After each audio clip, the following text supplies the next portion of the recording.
le doyen du corps diplomatique, s'est mu d'une profonde gratitude que j'aimerais, au nom du peuple congolais, celui de ma famille et au mien propre, vous faire part de mes sincères remerciements pour l'expression de vos sentiments à notre égard et pour les vœux nous souhaités en ce début d'année nouvelle. À mon tour, je saisis cette opportunité pour adresser aux chefs d'État et de gouvernement que vous représentez dans notre cher et beau pays, à vous, aux membres du corps diplomatique ainsi qu'à vos familles, tous mes vœux de paix, de santé et de prospérité pour l'année 2024. Monsieur le doyen du corps diplomatique, Mesdames et Messieurs les membres du corps diplomatique, comme chaque année depuis 5 ans, c'est avec une joie toute particulière que j'honore cette tradition qui ne saurait être plus belle par votre présence. Procédant certes d'une exigence de bienséance dans les relations entre les États, ce cadre nous offre réciproquement de nombreuses opportunités, notamment celle de passer succinctement en revue les faits ayant caractérisé la marche de notre nation, notamment dans son rapport au monde extérieur, au cours d'une période donnée, ici, l'année écoulée. Tout comme elle nous réserve en même temps la possibilité d'introduire la communauté des nations que vous représentez aux projections et perspectives nouvelles dans lesquelles s'inscriront les relations entre notre pays et le reste du monde pour la nouvelle année qui commence. Monsieur le doyen du corps diplomatique, Mesdames et Messieurs les membres du corps diplomatique,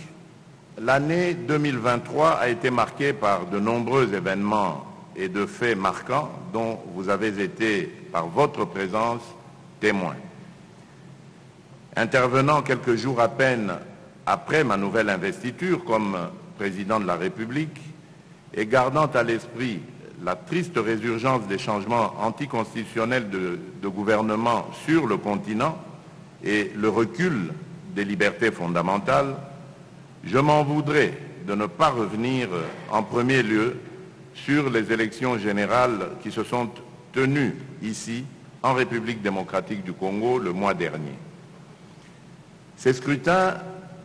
inédits dans leur forme ainsi que dans leur mobilisation, et financés à 100% sur fonds propres, ont consacré la souveraineté du peuple congolais qui, conformément à la Constitution et par l'exercice de son droit civique, s'est librement choisi de nouveaux représentants au niveau présidentiel, législatif, provincial et communal. À ce propos, j'aimerais à nouveau saluer et exprimer ma reconnaissance au gouvernement ainsi qu'à la Commission électorale nationale indépendante, la CENI, qui ont surmonté avec succès ce défi. Cette reconnaissance va également et avant tout au peuple congolais, que je remercie pour ratifier du privilège de m'offrir un second mandat à la tête aussi aux chefs d'État et de gouvernement,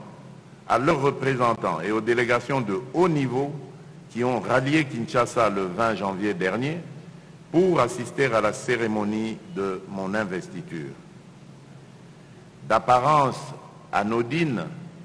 la présence nombreuse d'imminentes personnalités internationales à la dite cérémonie, dont les chefs d'État et de gouvernement amis, l'appui logistique fourni à la CENI par les Nations Unies à travers sa mission ici au Congo, la MONUSCO, la République arabe d'Égypte et les républiques voisines d'Angola et du Congo, dans les dernières semaines précédant la tenue des élections, sont autant de motifs de satisfaction et de fierté pour notre pays qui fut hier un temps ostracisé sur la scène internationale, sur la scène diplomatique internationale. Aujourd'hui, de nouveau fréquentables, ces faits marquants se veulent le résultat d'efforts inlassables et parfois incompris auxquels mon gouvernement et moi-même sommes livrés sans relâche depuis le 24 janvier 2019. Avec votre accompagnement, nous sommes donc parvenus en 5 ans à rendre à la République démocratique du Congo ses lettres de noblesse au sein de la communauté des nations. J'en veux pour preuve la multitude d'accords de coopération conclus dans plusieurs domaines avec d'autres États durant la mandature écoulée, l'accompagnement actif des actions et initiatives du gouvernement congolais par la communauté internationale pour rétablir l'intégrité de notre territoire national violé par le Rwanda et restaurer la paix ainsi que la sécurité à l'est de notre pays, sans oublier certains événements majeurs constitutifs des temps forts de la diplomatie congolaise en 2023, à savoir la visite d'État et pastorale en République démocratique du Congo de sa sainteté le pape François en février 2023, la visite officielle en mars 2023 de son Excellence Emmanuel Macron, président de la République française, visite officielle qui a notamment coïncidé avec l'organisation du Forum économique de Kinshasa, tenu et organisé par notre pays, la France et l'Union européenne, et visant à renforcer la coopération dans les domaines liés aux métaux stratégiques, au numérique, ainsi qu'aux infrastructures. Ma visite d'État à Beijing en mai 2023, à l'invitation de son Excellence Xi Jinping, président de la République populaire de Chine, la visite officielle en juillet 2023 de son Excellence Matamela Cyril Ramaphosa, président de la République d'Afrique du Sud, au terme de laquelle a été redynamisée la coopération entre nos deux pays à travers la tenue de la 12e session de la Grande Commission mixte binationale République démocratique du Congo, République sud-africaine, et enfin la tenue des 9e Jeux de la francophonie, vous l'avez dit,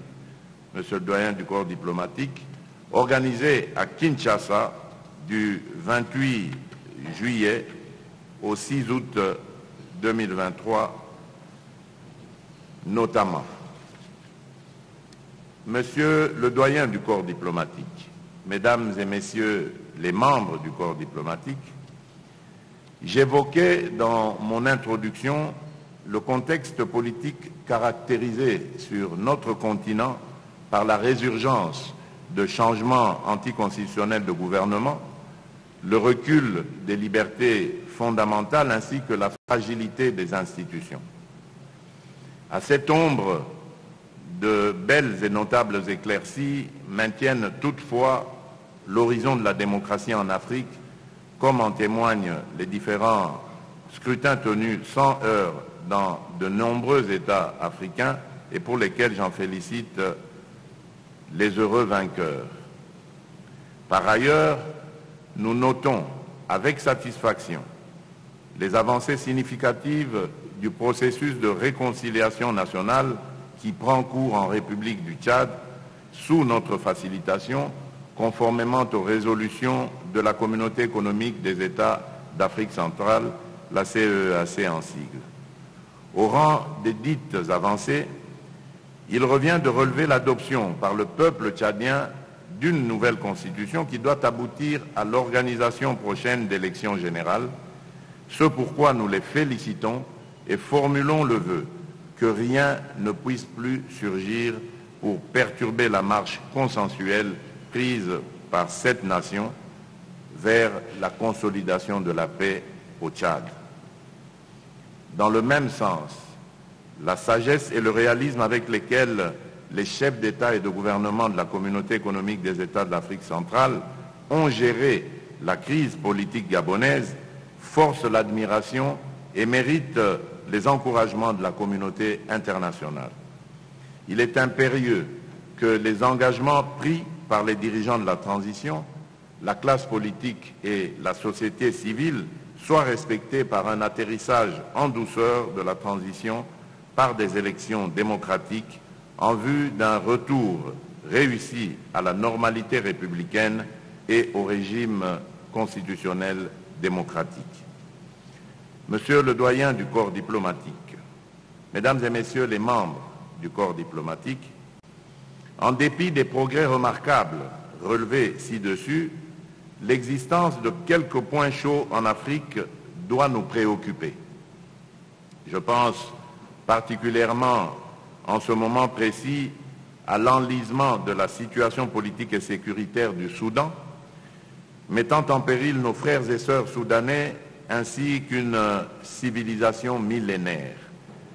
Cette tragédie qui se déroule sous nos yeux depuis près de 3 ans se veut toujours plus dramatique, tel que l'illustrent les combats, les pertes en vies humaines et la destruction des infrastructures socio-économiques. J'entends ici interpeller la conscience morale des protagonistes et leur demande de déposer les armes afin de donner une chance à la paix. Cet appel est également lancé à l'Union africaine et aux Nations unies, dont la solidarité et l'engagement sont attendus face à la tragédie soudanaise. Attaché à la solidarité entre les peuples et aux valeurs panafricaines, je rappelle qu'une Afrique souveraine est d'abord celle capable de résoudre ses problèmes et d'assurer le bien-être de ses populations. Il est donc temps que nos institutions continentales et régionales prennent leurs responsabilités face à cette crise. En effet, nos frères soudanais attendent de nous des initiatives fortes pour imposer la paix et sanctionner les auteurs de crimes atroces qu'ils subissent. Et conformément aux valeurs qui nous unissent, aucune excuse ne peut nous détourner de notre responsabilité collective,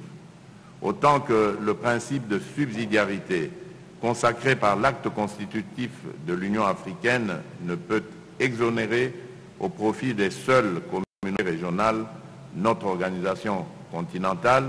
j'ai cité l'Union africaine, de son obligation d'assurer la paix et la sécurité en Afrique. Monsieur le doyen du corps diplomatique, Mesdames et Messieurs les membres du corps diplomatique, je ne pourrais m'appesantir sur la paix et la sécurité en Afrique sans évoquer la crise sécuritaire qui sévit à l'est de mon pays. Depuis près de 30 ans, des forces négatives ainsi que des groupes terroristes étrangers sèment la mort et la désolation dans cette partie du territoire national. Cette horreur n'est toutefois pas imputable qu'aux forces négatives et terroristes, mais également à des gouvernements, notamment celui du Rwanda, dont la responsabilité dans cette tragédie a depuis de nombreuses années été établie. S'agissant de cette crise, et particulièrement de l'occupation d'une partie de la province du Nord Kivu par la coalition composée des forces de défense rwandaises, les RDF en sigle, et du groupe terroriste du M23, la position de mon gouvernement se résume en 4 points, à savoir: premièrement, mon gouvernement réitère le caractère non négociable de la souveraineté et de l'intégrité territoriale de la République démocratique du Congo, de même que le bien-être de ses populations. Deuxièmement, le gouvernement rappelle son droit et son devoir de prendre toutes les dispositions requises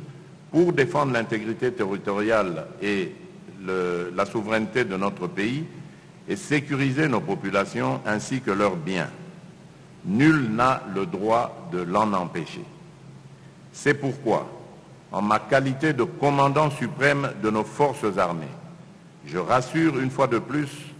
qu'aucun effort ne sera ménagé pour obtenir le retrait des troupes rwandaises de notre territoire, l'éradication des groupes armés et la restauration de la paix dans toutes les zones en proie à l'instabilité. Troisièmement, le gouvernement reste fermement attaché à la mise en application du plan de paix issu des processus de Nairobi et de Luanda, endossé par l'Union africaine et soutenu par les Nations unies. Ce plan demeure la seule voie valable pour un règlement pacifique du conflit qui oppose notre pays à son agresseur, la République du Rwanda. À cet égard, je tiens à souligner que la République démocratique du Congo a respecté tous ses engagements souscrits dans le cadre de ce plan. Cependant, le Rwanda a, comme dans ses habitudes, manqué aux siens en empêchant l'exécution du plan de paix de Luanda et de Nairobi. À ce jour, les forces de défense rwandaises continuent à opérer impunément et en violation du droit international sur notre sol, comme l'attestent les rapports des groupes d'experts de l'ONU sur l'insécurité à l'est de la République démocratique du Congo, ainsi que les clichés tirés des drones de la MONUSCO et des forces armées de la République démocratique du Congo, les FARDC. Enfin, quatrièmement, un règlement du conflit par les voies diplomatiques pourrait être envisagé avec le Rwanda. Cependant, pas dans n'importe quelles conditions. En effet, aucun dialogue ne peut et ne pourra intervenir avec notre agresseur tant qu'il occupera, quelle qu'en soit l'étendue, une portion de notre territoire. Tant que cette situation perdurera, les forces armées de la République démocratique du Congo demeureront, quoi qu'il en coûte, commises à leur poursuite, et ce, jusque dans leur dernier retranchement. En d'autres termes, nous n'accepterons aucun compromis, quel qu'il soit, qui n'aurait d'autres objectifs que la sauvegarde de la souveraineté, de l'intégrité territoriale et de la stabilité de la République démocratique du Congo. Aucun compromis qui aura pour effet de porter atteinte aux droits inaliénables du peuple congolais à la vie et à la pleine jouissance de ses richesses. C'est pourquoi il est impératif aujourd'hui, par-delà le soutien considérable et la ferme condamnation de cette agression étayée par les rapports du groupe des experts des Nations Unies, que la communauté des nations passe à l'action. Je lance ainsi un appel pressant aux instances onusiennes, à l'Union africaine et aux organisations régionales pour que soient initiées des sanctions ciblées à l'encontre des responsables rwandais et ceux du mouvement terroriste du M23 qui s'adonnent à la violation de notre souveraineté. En l'absence de telles sanctions, conformément au droit international,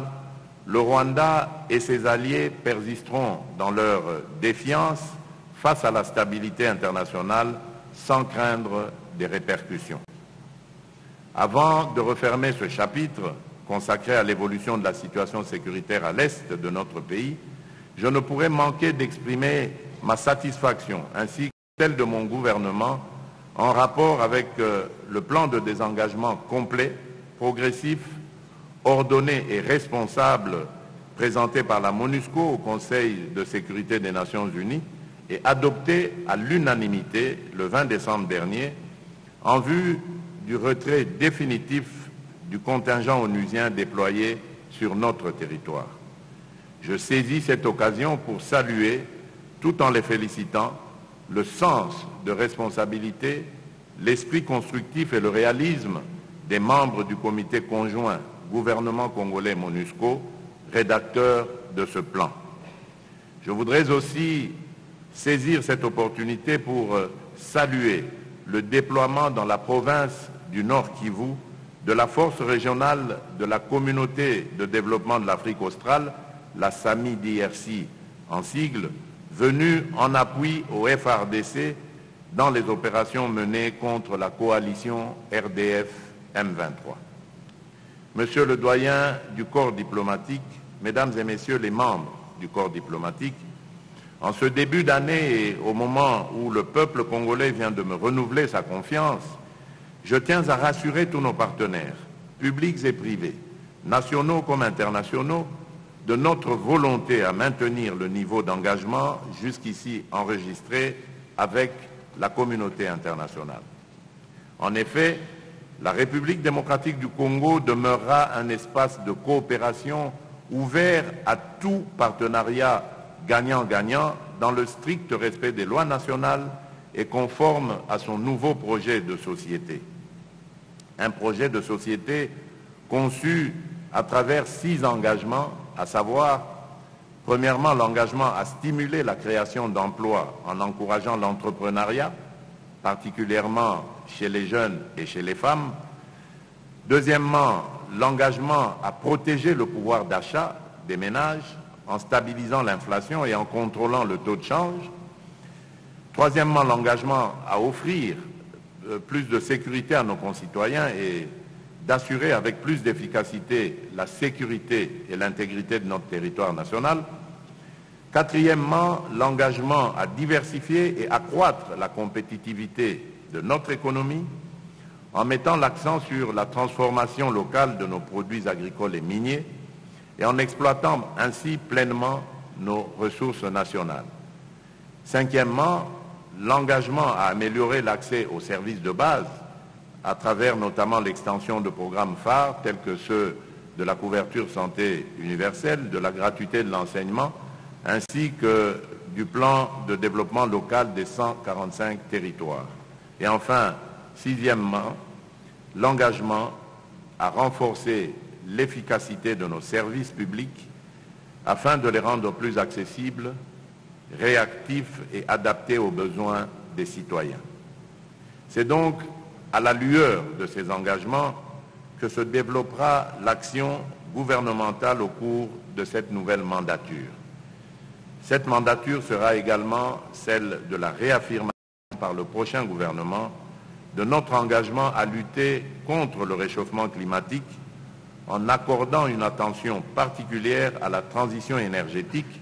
et à la matérialisation du projet de fabrication des batteries électriques poursuivi en partenariat avec la République de Zambie et soutenu par les États-Unis d'Amérique. Monsieur le vice-ministre des Affaires étrangères et francophonie, Monsieur le doyen du corps diplomatique,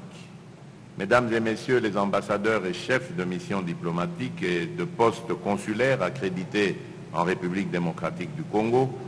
Mesdames les représentantes et Messieurs les représentants des organisations internationales accréditées en République démocratique du Congo, Mesdames et Messieurs, distingués invités, avant de clore mon allocution et faisant suite à l'expression de notre engagement à servir la communauté des nations, j'aimerais rappeler les 2 candidatures exprimées par la République démocratique du Congo, respectivement en qualité de membre non permanent du Conseil de sécurité des Nations Unies, candidature proposée par l'Union africaine pour la période 2026-2027 et celle de membre du Conseil des droits de l'homme des Nations Unies pour la période 2025-2026. Les élections à ce poste auront lieu en 2025 pour le Conseil de sécurité et au cours de cette année pour le Conseil des droits de l'homme. Tout en espérant le soutien de vos capitales respectives, je remercie à l'avance les pays membres pour l'attention qu'ils voudront bien porter à notre participation au système des Nations Unies. Enfin, je tiens à exprimer ma gratitude envers la communauté internationale pour son soutien indéfectible et souhaite, à l'occasion de ce nouveau quinquennat, renforcer avec elle la coopération bilatérale et multilatérale dans tous les secteurs de la vie nationale. Que vive l'amitié entre les nations, que vive la coopération internationale. Bonne année 2024 à tous. Que Dieu bénisse la République démocratique du Congo et son peuple. Je vous remercie.